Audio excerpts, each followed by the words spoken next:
I wake up before dawn. In the dim light filtering through the window, I gaze at my husband Mark sleeping beside me, his breath steady. Lately, I've noticed the wrinkles on his face seem to have deepened. Emily, time to wake up, I call out as I head to my daughter's room. 3-year-old Emily rubs her sleepy eyes and sits up when she hears my voice. As I stroke her golden curls, she responds with a soft, "Good morning, Mama." While preparing breakfast, I hear Mark coming down the stairs. "Good morning, Mark," I greet him, but he only nods gruffly. As soon as he sits at the table, he grabs a beer from the fridge. Seeing him drink alcohol first thing in the morning pains my heart. 6 months ago, we were a happy family. Mark had worked at a construction company for 15 years, and I was a part-time nurse at the local clinic.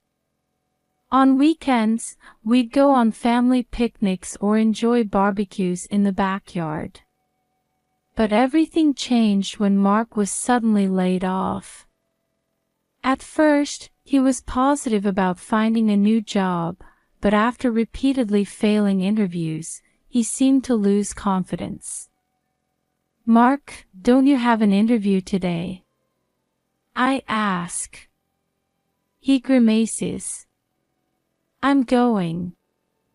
"You don't need to tell me," he answers curtly, downing his beer in one go. I sigh deeply. My once cheerful and family-oriented husband has become irritable and listless. He turns to alcohol almost daily, spending less and less time with the family.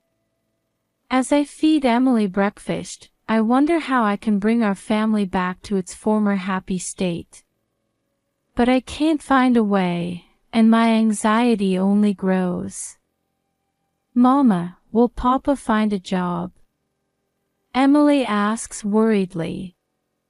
I force a smile and reply, "It'll be all right. Papa's trying his best." But I wasn't sure if I truly believed that anymore. I was sitting on the living room sofa, waiting for Mark to return from his interview. Around 6 p.m., I heard the front door open. "How did it go?" I asked. Mark tersely replied, "No good." His eyes were bloodshot, and the smell of alcohol wafted from him. He had clearly been drinking after the interview. "Mark, if we just try a little harder." I began, but he cut me off with a wave of his hand. "Shut up. What do you know?" His shout made me instinctively shrink back. That night, dinner was wrapped in a heavy silence. Emily looked anxiously back and forth between Mark and me.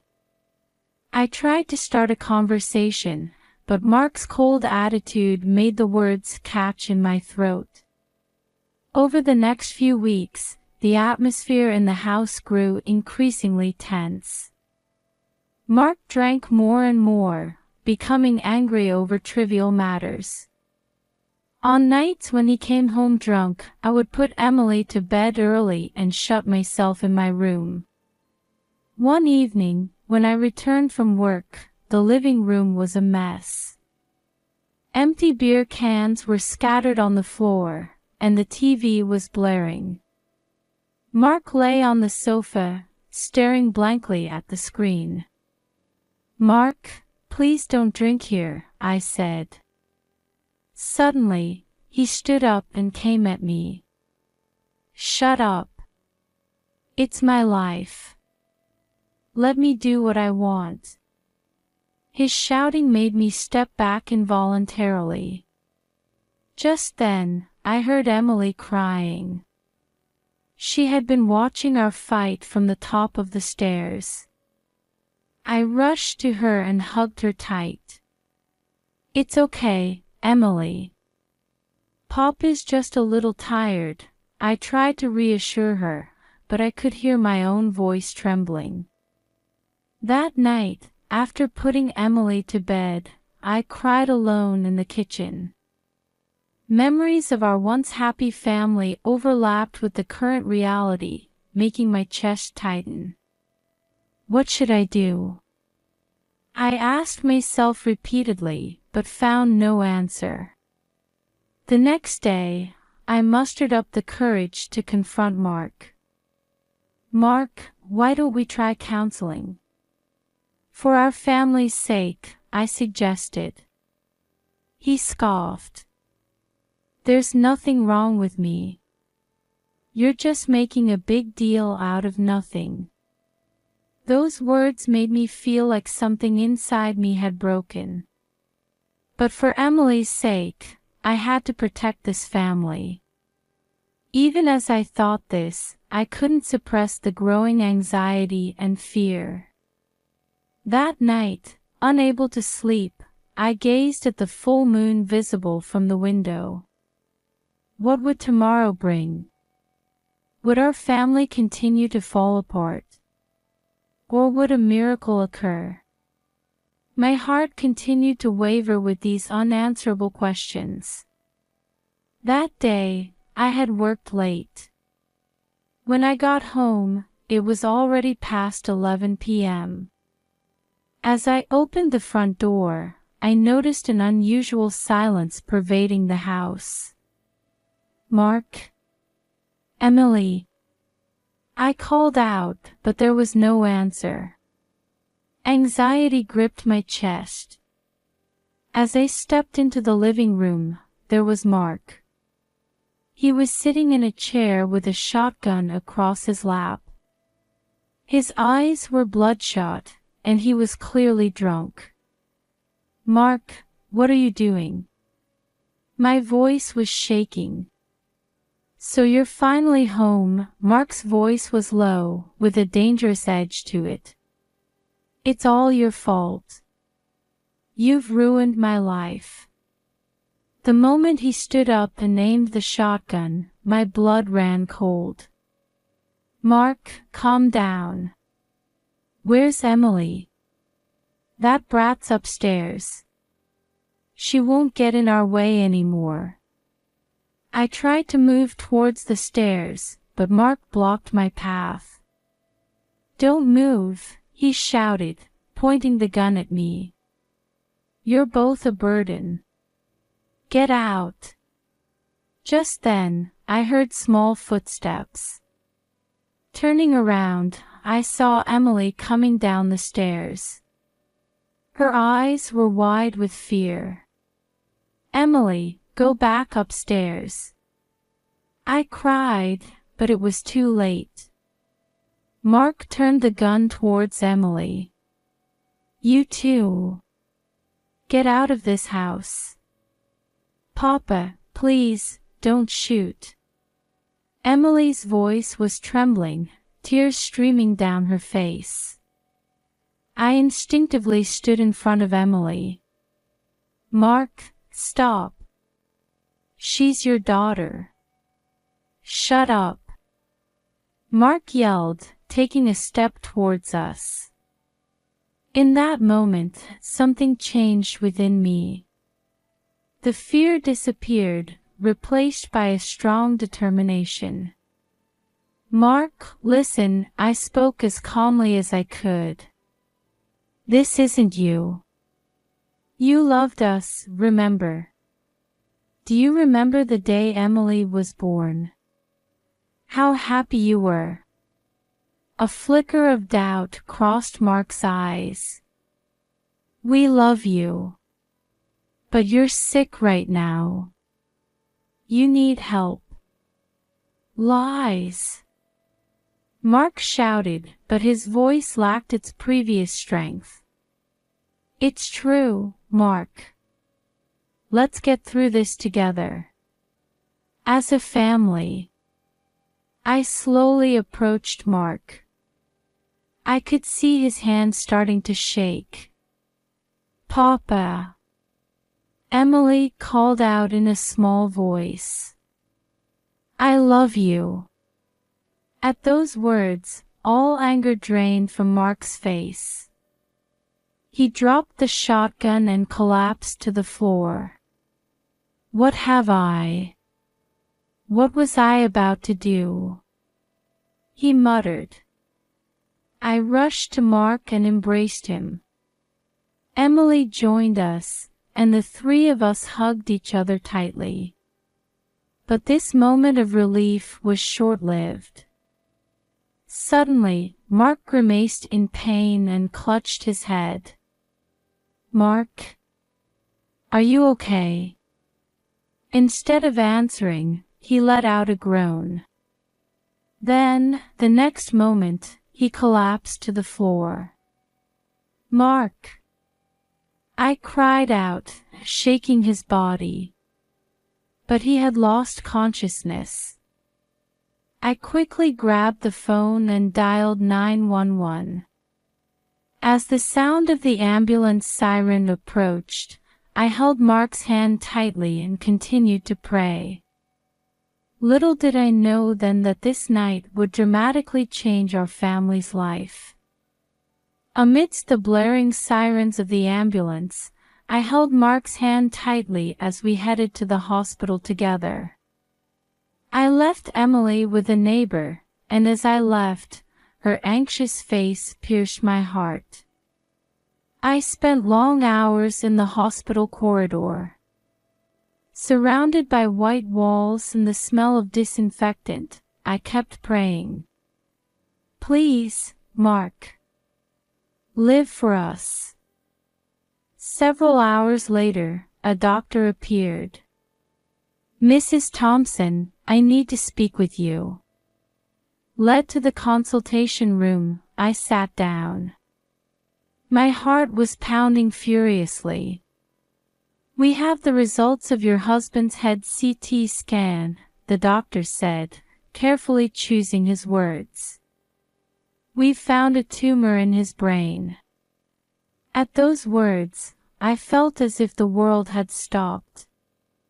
A brain tumor. My voice sounded distant, even to myself. The doctor continued, the tumor is in the frontal lobe. This area is involved in personality and emotional control. It's likely that this tumor has been causing your husband's recent behavioral changes.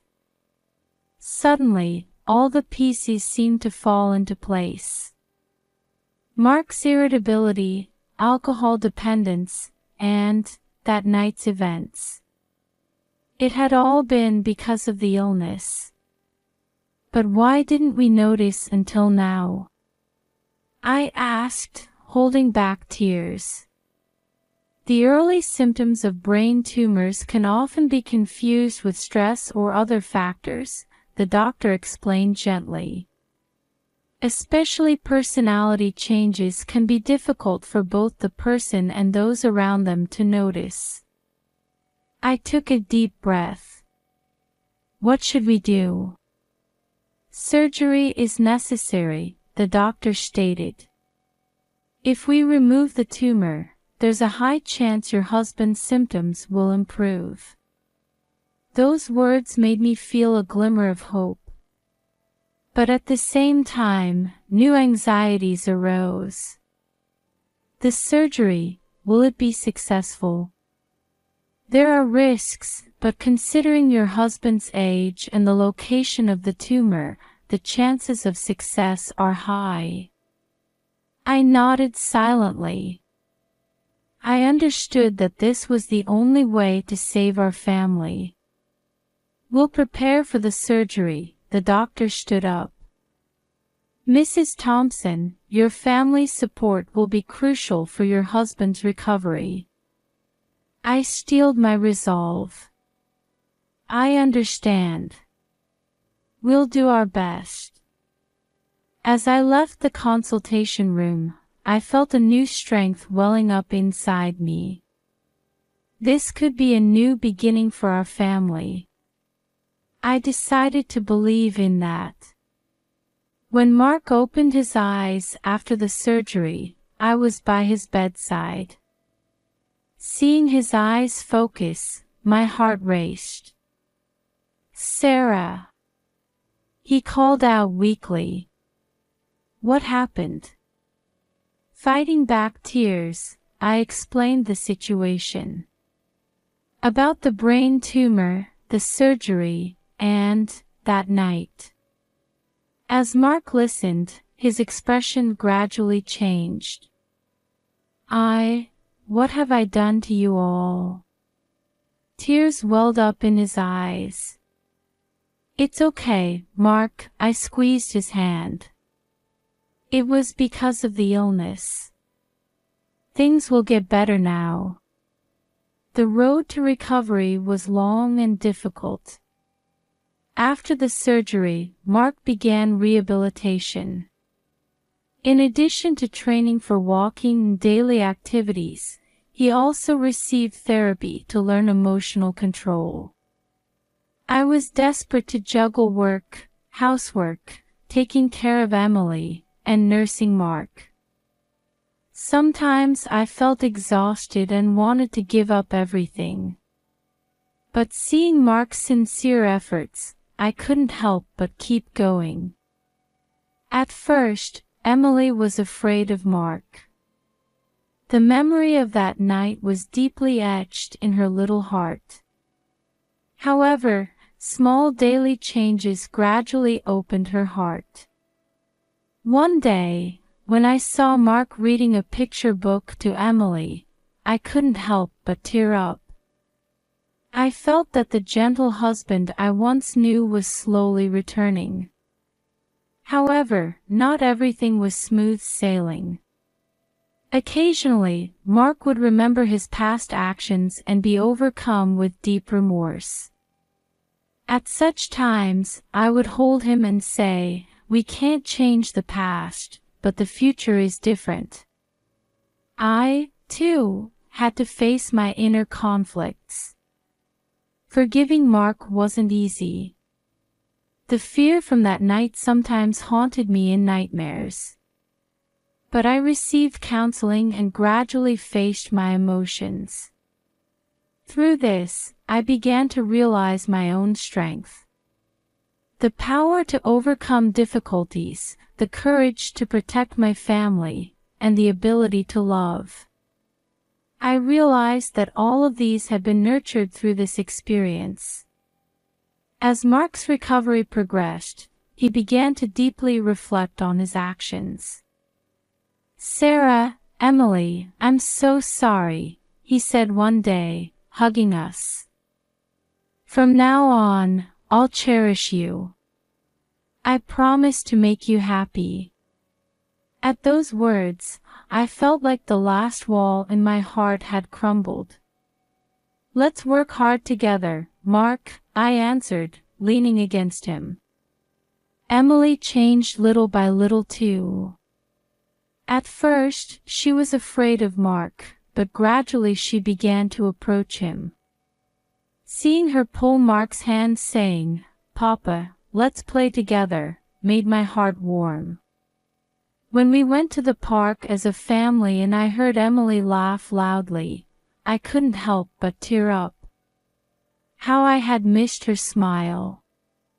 Mark returned to work, this time balancing it while valuing time with his family. On holidays, we spent time going on picnics or watching movies together.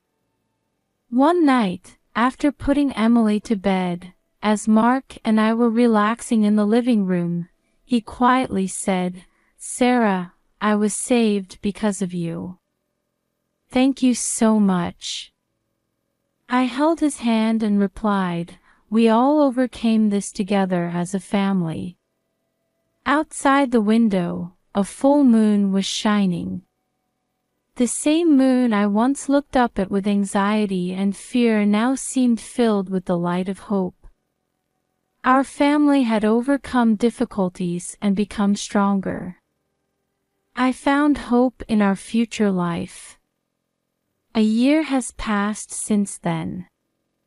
Our family life has become incomparably more peaceful and happy than before. Mark has returned to work and now maintains a healthy balance while valuing time with his family. Emily has started kindergarten and happily reports new discoveries and stories about her friends every day. Our family bond has grown stronger after overcoming that hardship. On weekends, we enjoy picnics in the park or have family movie nights, creating many memories together. I've changed a lot too. Through that experience, I discovered my inner strength and reaffirmed the importance of family. Now I'm helping people who have had similar experiences in a local support group. Watching Mark give Emily a piggyback ride in the garden, I'm filled with deep relief and happiness. We're still not perfect. We sometimes argue and get anxious. But especially at such times, we try to remember the importance of caring for and supporting each other. We don't know what the future holds, but I'm certain we can overcome anything together. Epilogue. On a spring Sunday 5 years later, we were smiling and chatting while having a barbecue in the garden. Mark was listening intently to Emily talk about her school event, and I was watching over them. Suddenly, Emily suggested, "Hey, let's take a picture together." We huddled together and smiled at Emily's smartphone. The shutter sound rang out, and Emily happily showed us the screen. There were 3 people huddled together, looking happy. As I gazed at that photo, I quietly made a vow. No matter what happens from now on, I'll continue to protect these smiles.